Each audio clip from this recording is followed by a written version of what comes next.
بر شما. آرتای هستم. خیلی خوش اومدید به کانال من. ویدیو من میتونه برای چه افرادی جذاب باشه؟ یک، برای کسانی که دوست دارن اطلاع داشته باشن به طور واقعی یه ایرانی چطور زندگی میکنه توی کشور خارجی، توی روسیه، قیمتاشو مقایسه کنن، فرهنگشو مقایسه کنن، ببینن چه فرقایی داره، چه چیزایی بهتره تو ایران، چه چیزایی اینجا بهتره. و به نظرم شناخت خوبیه. اگه بخوام بدونن براشون خب جذاب هست.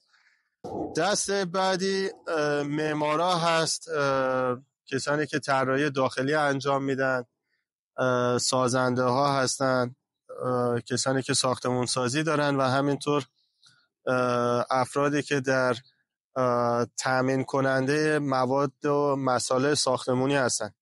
میتونه مفید باشه چون ما یه سری پروژه های خودمون رو نشون میدیم که به چه صورت ما کار میکنیم توی ایران، توی روسیه، و شاید افراد ببینن و استفاده کنن از این ایده ها و سبک کاری که هست، حالا توی ایران یا توی هر جای دنیا که هستن.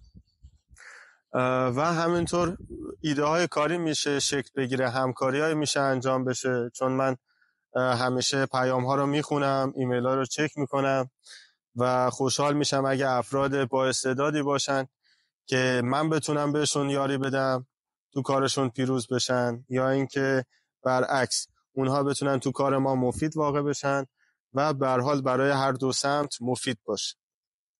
از خودم بگم تو ایران من رشته طراحی صنعتی خوندم، لیسانسم رو گرفتم، فوق لیسانسم یک ترم بودم تا اینکه اومدم توی روسیه. توی روسیه درسی از نظر تحصیلی طراحی رو نخوندم، من تجارت بین الملل خوندم، فوق لیسانسم رو گرفتم.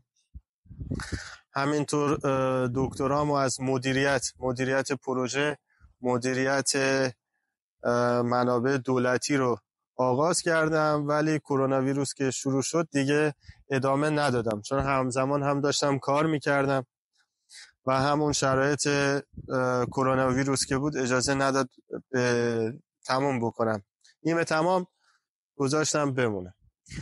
توی روسیه که اومدم ابتدا تحصیل کردم، همزمان کار شروع کردم، یه سری فعالیت هایی رو انجام دادم، خودم کار باز کردم، نخست با دوستانی که بودیم اینجا کار رو انجام دادیم، کارهای مختلفی انجام دادم، از حالا زیویدنیه بهش میگن، از حالت رستوران و کافه باز کردن بگیرید تا فروش اینترنتی، مارکتینگ اینترنتی، و به هر حال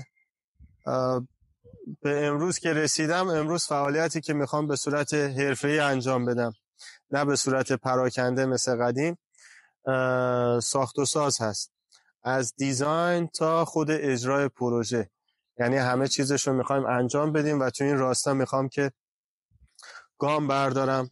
برای همین میگم شرکتی که میخوایم ثبت کنیم تازه باید ثبت بشه، همه چی از اول شروع میشه و این میتونه برای خیلی جذاب باشه که به چه صورت ما اینجا فعالیت رو آغاز میکنیم، به چه صورت پروژه میگیریم، به چه صورت پیش میریم. و همیشه هم دوست دارم که همیاری بکنید و همینطور برای من بنویسید اون چیزایی که هست، ایدهاتون رو بگید و همیشه دوست دارم مشارکت انجام بدیم، افراد نو رو بشناسیم، با هم همکاری داشته باشیم، همکاری که به نفع هر دو سمت. و چیزی که میخوام بگم، یکی از علتایی هم که این کانال رو باز کردم این مثل دفترچه خاطراته. دلیلش اینه که وقتی که اومدم اینجا من خودم یه چند سالی صفحه اینستاگرامم اصلا چک نمی کردم، یه 2-3 سالی شد. بعد چند وقت پیش که باز کردم دیدم عجب عکسایی بود، صفحه خودم رو نگاه کردم و خیلی برام جذاب بود که از کجا شروع کردم، از کجا مونده.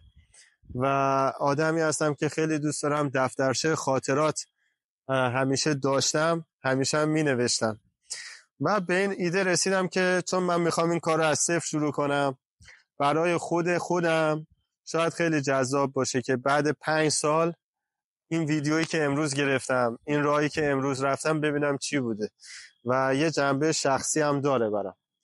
بنابراین گفتم بهتون کی براش جذاب این کانال، کی میتونه بیننده این کانال باشه و تا حدی گفتم من خودم کی هستم، تو چه زمینه‌های فعالیت دارم و خواهم داشت.